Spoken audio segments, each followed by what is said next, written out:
रिहान एक खामोश, तबाह और संजीदा नवउम्र लड़का था जो हमेशा अपनी किताबों और सोचों में मग्न रहता था।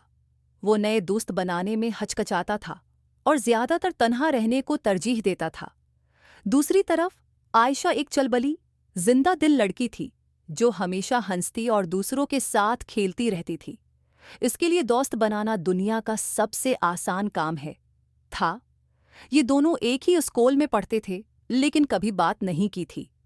स्कूल के सालाना साइंस प्रोजेक्ट मुकाबले के लिए उस्ताद ने बच्चों को ग्रुपों में बांट दिया।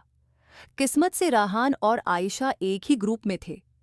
जब उस्ताद ने ग्रुप बनाने का ऐलान किया तो रेहान ने खामोशी से आयशा की तरफ देखा, जो अपनी दोस्तों के साथ हंस रही थी। वो सोच रहा था, ये लड़की बहुत बोलती है, पता नहीं कैसे साथ काम होगा। आयशा ने भी रेहान को देखा और दिल ही दिल में सोचा, ये तो बहुत संजीदा है। मुझे उसके साथ काम करने में मजा आएगा या नहीं। पहली मुलाकात के दौरान आयशा ने बेतकल्लुफ होकर कहा। रेहान, तुम हमेशा इतने खामोश क्यों रहते हो? रेहान ने किताब से नजरें हटाए बगैर जवाब दिया।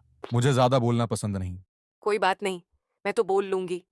तुम बस सुनते रहना। ये पहला जमला उनकी दोस्ती का आगाज था।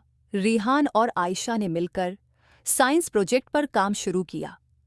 रेहान ने अपनी किताबों से मालूमात निकालना शुरू की और आयशा ने उसकी मदद के लिए अपने ख्यालात पेश किए। पहले दिन आयशा ने मजाक करते हुए कहा, रेहान, क्या तुम किताबों के अलावा कुछ और भी देखते हो, जैसे लोग, दरख्त या आसमान? हाँ, मैं सब देखता हूँ, लेकिन किताबों में ज्यादा दिलचस्पी होती है। चलो, तुम्हें दुनिया देखना सिखाती हूँ और बदले में तुम मुझे कुछ साइंस समझा देना। उसके बाद दोनों ने अपने मंसूबे के लिए तहकीक शुरू की। आयशा ने रेहान के इल्म से बहुत कुछ सीखा और रेहान ने आयशा की मदद से अपनी तख्लीकी सलाहियतों को निखारा। जैसे जैसे वक्त गुजरता गया, दोनों की दोस्ती गहरी होने लगी। आयशा रेहान को तफरीह के लिए स्कूल के वक्फे में अपने साथ खींच ले जाती और रेहान, जो हमेशा किताबों में डूबा रहता था, अब खेलों में भी दिलचस्पी लेने लगा। एक दिन आयशा ने रेहान से पूछा। रेहान, क्या तुम्हें कभी किसी चीज से डर लगा है?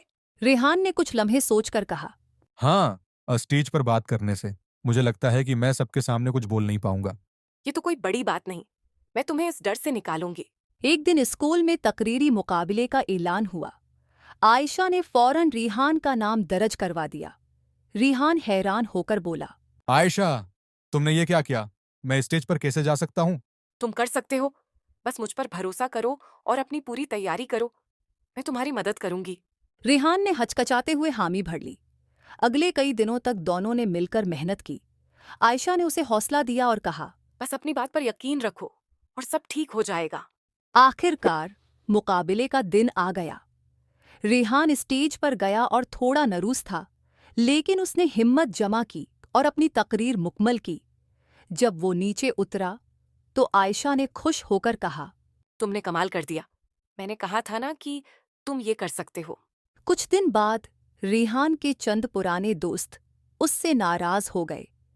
उनका कहना था कि रेहान अब उनके साथ वक्त नहीं गुजारता और हमेशा आयशा के साथ होता है।